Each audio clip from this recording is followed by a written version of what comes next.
Hello, welcome back to another edition of Messages and Meditations for Humanity. Rena here from ascendingcommunityoflight.org, where we empower your conscious awakening to become your most divine self. And what is conscious awakening about? But learning how to handle things that are going on in our everyday world in a way that is consciously evolving so that we understand and acknowledge the creator beings that we are, using intention and creation to make our own lives come out the way we want them to. With kindness, of course. Sometimes things feel like they're out of our control. And one thing that I have noticed, and this is coming to you September 20th, 2022, is there are some major earth changes happening around the world right now.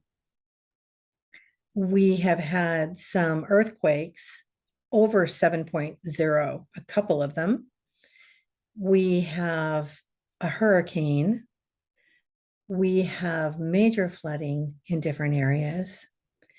So there's this stuff that is this outside force, these outside forces, particularly in earth moving and shaking, that we seemingly don't have any control over, but we find ourselves in. So how do we handle that as conscious ascending beings? One way I like to think about it, I live in the Pacific Northwest, and we have a beautiful mountain near us, many mountains, and I like to go for different hikes. So when I go for a hike in the mountains, I don't just go drive my car and get out and start walking with shorts and a t-shirt. I think about what might happen. Might it rain? Might I fall down? Might I get lost? Some of these, might I have time where there's no one around and I might need to eat. I might need to drink some extra water. So what would I do? I would bring some extra water. I'd bring some extra food. I would bring maybe even a flashlight and batteries. I would bring a jacket, a lightweight jacket, in case I got cold or in case it started raining. I would bring a little first aid kit in case I fell down. I'd bring a bandana for sure because they're so versatile. Like I would put together this toolkit, just like a carpenter goes to work on a house, he doesn't go without his tools. And just like if you are hiking, you don't go to a mountain and you don't go on a hike without having some things with you in case something happens. I was with some women a few days ago. We were having this conversation about preparedness. And it was interesting that some of the women were really into it and thinking that they needed to be prepared for a long time. Like, barrels of rice or gallons, and I might be exaggerating, but it seemed to me that it was more of this mindset that they might need to be able to survive on their own for a long extended period of time. How much cash do you need to have? Are we even going to need cash? All of these questions came up. How do you communicate with other people?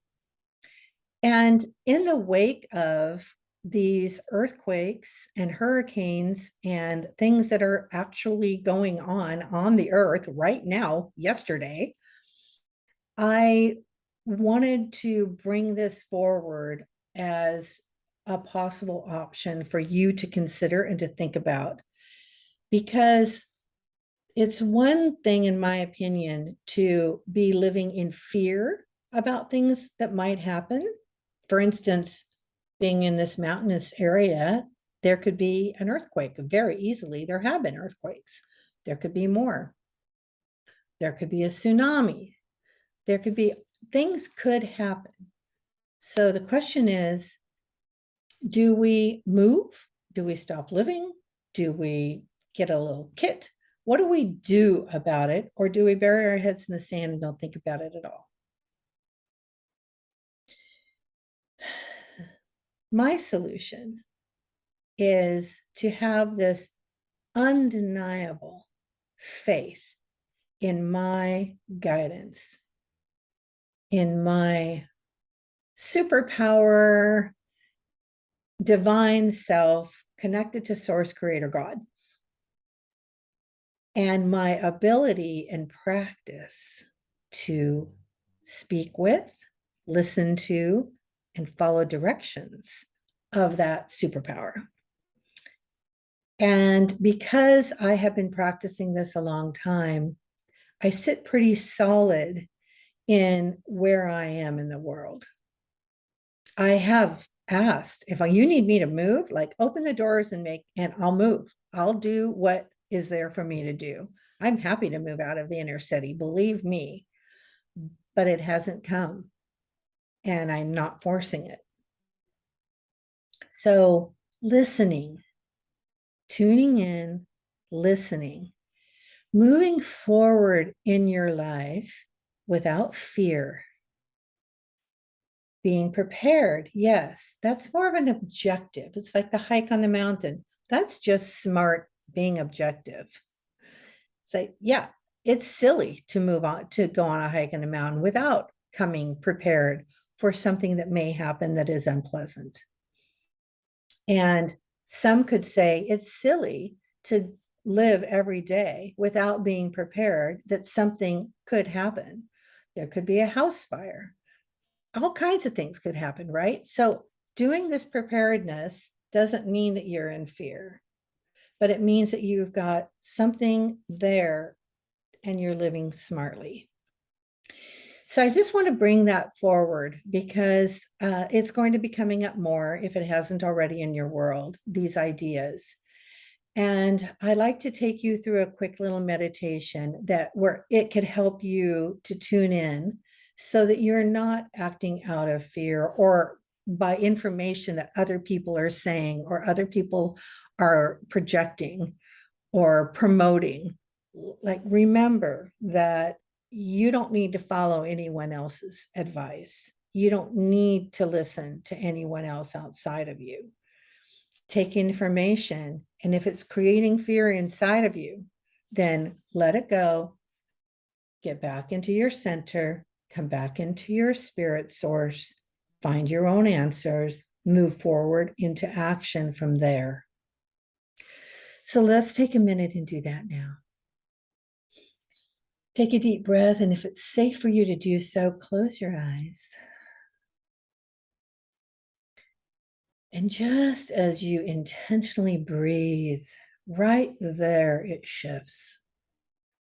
We shift out of head, swimming in our heads, cerebral stuff, and we move into heart-centered things.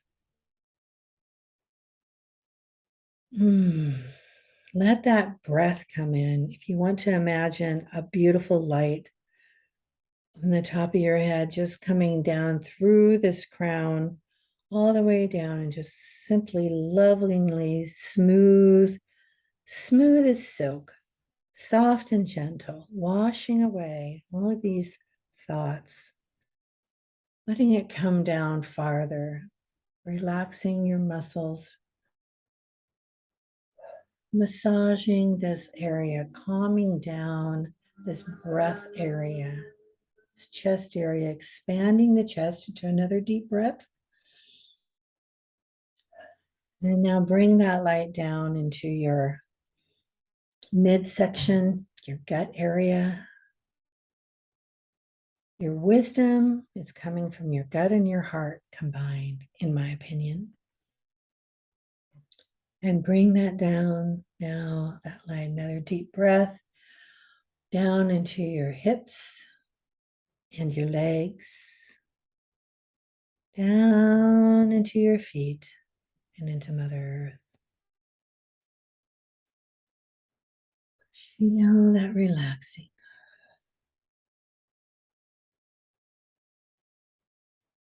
And as you feel yourself grounded and relaxed, bring the light back up and focus your attention onto the center area.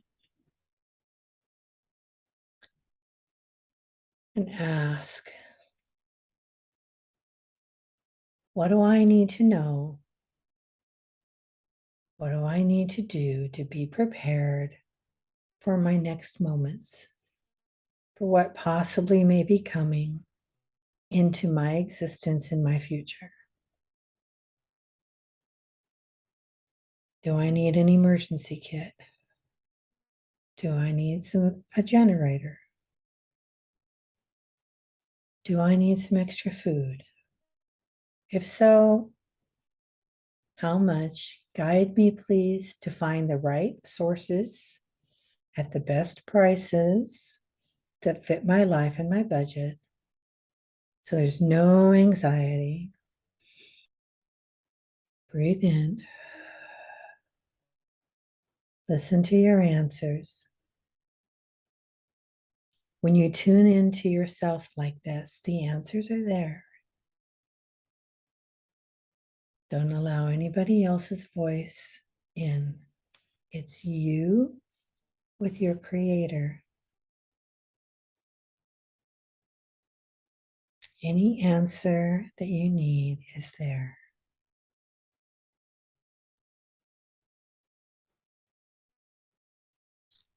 I hope you have a beautiful day.